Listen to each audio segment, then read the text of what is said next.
இந்த நாள் தியானத்துக்கு எடுக்கப்பட்ட காலம் நியாயாதிபதிகள் புஸ்தகம் 13ஆம் அதிகாரம்.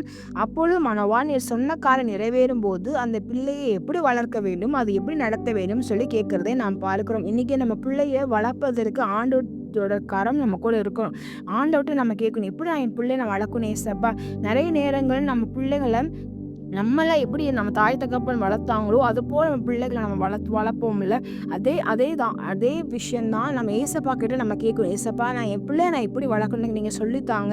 என் பிள்ளைய நான் எப்படி நடத்தணும், எந்த நேரத்துல நான் அன்பை காட்டணும், எந்த நேரத்துல பிள்ளைகளை நான் பெரும்பாலும் அடிக்கணும், எந்த நேரத்துல நான் பிள்ளைகளுக்கு எப்படி நான் சொல்லிக் கொடுத்து நான் பிள்ளைகளை நான் புரிய வைக்கணும்னு சொல்லி நம்ம ஆண்டோட சன்னிதானத்தை நம்ம கேட்கறவங்களாய் காணப்பட வேணும். அப்போ ஆண்டு சொல்றாரு, கர்த்தரோட தூதன் சொல்றாரு, நான் ஸ்திரீயோடு சொன்ன வச்சு எல்லாரும் என்ன பண்ண எச்சரிக்கையா இருந்து திராட்சை செடியிலே உண்டாகியது ஒன்றும் சாப்பிடாமலும் திராட்சை ரசமும் மதுபானம் குடியாமலும் தீட்டானது ஒன்று புசியாமலும் நான் அவளுக்கு கட்டளையிட்டது எல்லாம் கை கொள்ள கடவாள் அப்படின்னு சொல்வதை நான் பார்க்கிறோம். இன்னைக்கு ஆண்டோடைய பிள்ளையா இருக்க நீங்களும் நானும் கர்த்தருடைய சத்தத்தை நம்ம கேட்கணும். இஸ்ரவேல் ஜனங்களுக்கு ஆண்டு ஒரு கட்டளை கொடுத்திருப்பாரு. நீங்க தலைமுறை இந்த கட்டளை நீங்க செய்யணும். என்ன கட்டளை தெரியுமா?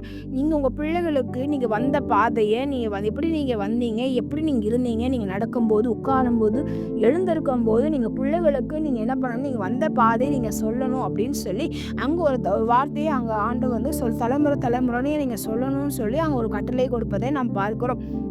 அப்போதான் பிள்ளைகளுக்கு தெரியும் நீங்கள் வந்த பாதை எப்படிப்பட்டது அப்படின்னு சொல்லி. அப்ப இன்னைக்கு நீங்க ஆண்டோட சன்னிதானத்தில் இன்னைக்கு நம்ம ஜெபிக்க போறோம். ஏசப்பா, நான் என் பிள்ளை எப்படி வளர்க்கணும், என் பிள்ளை நான் எப்படி நடத்தணும் ஏசப்பா, எனக்கு சொல்லித்தாங்க. என் பிள்ளை எனக்கு வளர்க்க தெரியல.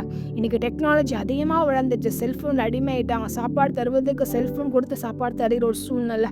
இந்த நாளில் பிள்ளைங்களை வாங்கன்னு கூப்பிட்டாங்க, வா அப்படின்னு சொன்னால் மரியாதை இல்லாமல் பேசிக்கிற ஒரு காரியங்கள். இப்படிப்பட்ட உலகத்தில் நம்ம பிள்ளைகள் வளர்ந்து கொண்டு இருக்காங்க. நம்ம வீட்டுக்குள்ளே இருக்கும்போது பிள்ளைகள் எப்படி வேணால் வளர்க்கலாம். இந்த நாட்டு ஸ்கூலுக்கு போகிறாங்க, நிறைய ஃப்ரெண்ட்ஸை பார்ப்பாங்க, நிறைய பிள்ளைகள் பழக்க வழக்கங்களை கற்றுக்கொள்ளுவாங்க. இன்னைக்கு ஏசப்பாவோட சன்னிதானம், ஏசப்பா என் பிள்ளை நான் எப்படி வளர்க்கணும், எனக்கு சொல்லித்தாங்க ஏசப்பா. உங்க ராஜ்யத்துக்கு என் புள்ள தகுதியாய் கடந்து வரணும். என் புள்ள கைவிட்டு போயிடக்கூடாது. உங்க வார்த்தையை நான் சொல்லி வளர்ப்பதற்கு எனக்கு ஞானத்தை தாங்கன்னு சொல்லி இந்த நாளில் நம்ம கேட்கலாமா?